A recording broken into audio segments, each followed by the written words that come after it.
Hey guys, today we're going to be looking at how the map Don't Click the White Tile works. If explanation videos aren't really your thing, feel free to skip this one. Other than that, let's get started.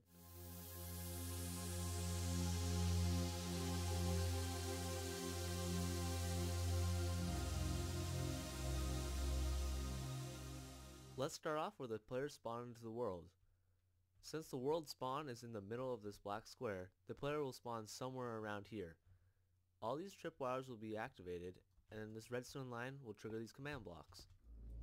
These are just going to do some generic things, such as set them to adventure mode, tell them some text, set their spawn point over there, clear their inventory, and finally teleport them to the playing area. The general area is very simple. It just has some buttons along with some named items and item frames.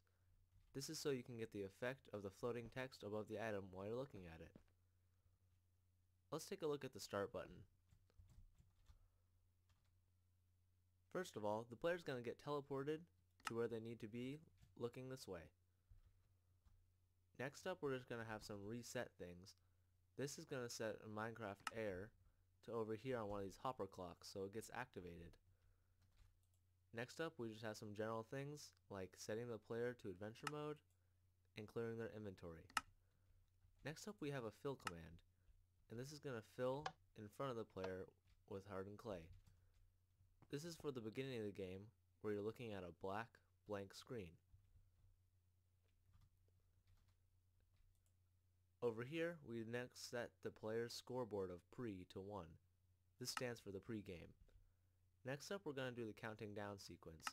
We have some title commands to display in the middle of the screen. So we have 3, 2, 1, and then finally, this command block fills all this back to air so we can see the tile board. Next up, we're going to set our pre-score to 0, and then set a piston extension in the player's head so they're ready to play. Finally, we're going to set the sidebar to stats as well as score. We're going to set the time and stats to 0. And finally, set the player's on score to 1. Next up, we have the line of command blocks. We start with the fill clock that's activating this whole row. When the player gets set to on of 1, which we saw at the very last chain over there, we can see that they're teleported constantly to these coordinates. This means they can't move once the game is in action. Next up, when they have the pre-score of 1, they're going to be teleported to these coordinates with this rotation value. This ensures that you can't look around when the countdown is activated. Next up, we're going to fill a section to air. This section is down here where the blocks go, and they immediately get deleted so we don't have a long chain of the randomized tiles going down to the void. Next up, we have this for long module here. You can see this pattern being repeated, and each one is doing a very similar thing. Here we have an ascending pattern of setting your space score to either 1 through 4. These command blocks here that are getting constantly powered are test for block commands. This one is testing for a black hardened stained clay right here. Each one is testing for a different slot. So if I press this button, we can see it's in the third slot here, and if we go over, the third comparator is lit. Then activating this command block, setting your space score to 3. The space scoreboard is used for this module here. Each of the command blocks, starting with this one, has a different space score executing at the player. We can see here that the space score of 1 and minimum of 1 is executing at the player with a certain rotation value. This is only if the player is looking at the leftmost tile or the space 1 tile. This command is then testing for a block in their head for Minecraft Air. If it finds air, this comparator will turn on and activate this module. Throughout all of these three command blocks are the same. First up is going to clone all the blocks here downwards, so you get the effect of all the tiles moving down. Next up, it's going to set a block in your head once more to a piston extension And finally, add one score to your stats scoreboard. So in summary, this module will turn one of the comparators on if the player is looking at the correct black tile.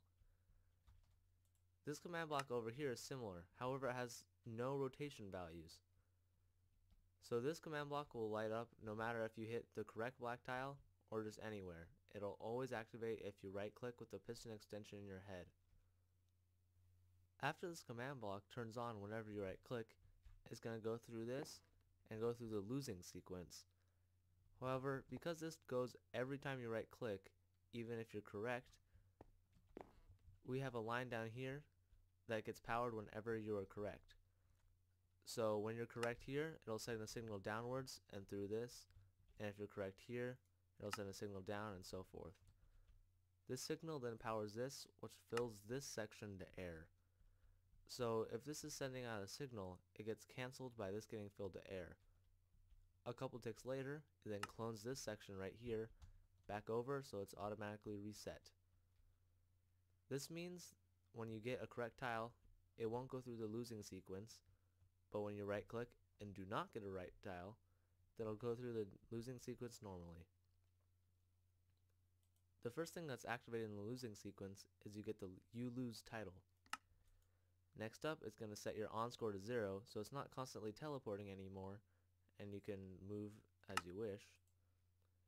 It's going to redstone block the hopper clock over there, set your score to 0, time to -1, set another block over there for the hopper clocks, and finally clear the set display of the sidebar. Next up we have the randomizer. Now over here we have all the clone templates. These will clone one of these over here randomly through these dispensers. Now each of these has a clone command in it, and I control middle clicked to get the command block with the NBT data. Next up I put a stack of these in the dispensers with the NBT data, one for each here.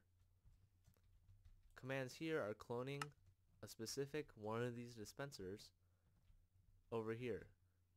So if I try to right click, and you can hear me right clicking, I can't actually activate or get into this dispenser. That's because it's constantly getting cloned from this template over here, which means this will never run out. This is then getting immediately executed through this redstone block on the ground, and then getting set to air a couple ticks later. This is repeated 3 times, so it's faster, and you won't get as many holes in your board. Here we have the hopper clock that gets activated and deactivated when the game is on and off. When the game starts, this redstone block is destroyed, and during the losing sequence it's placed back again. These are just some transfer cooldowns, so it's a custom time, and then finally adding 1 to the time score. If we remove this redstone block, we can see this gets activated about every second, so the score on the side will go up once every second. Because it is timed and you get more time when you get 20 tiles, we have these command blocks here to detect if you're at 20, 40, 60, and so on. Once these are activated, it'll activate these title commands that says plus 10 seconds, as well as sets the time back to 0. Because it's an ascending timer, it sets it back to 0 each time, and you get an additional 10 seconds. And that's it for Don't Click the White Tile. Comment below if you like this series and would like me to explain more of my minigames in the future. I'd love your feedback in the comment section, and if you really loved it, make sure to like and subscribe. I'll see you next time, everybody.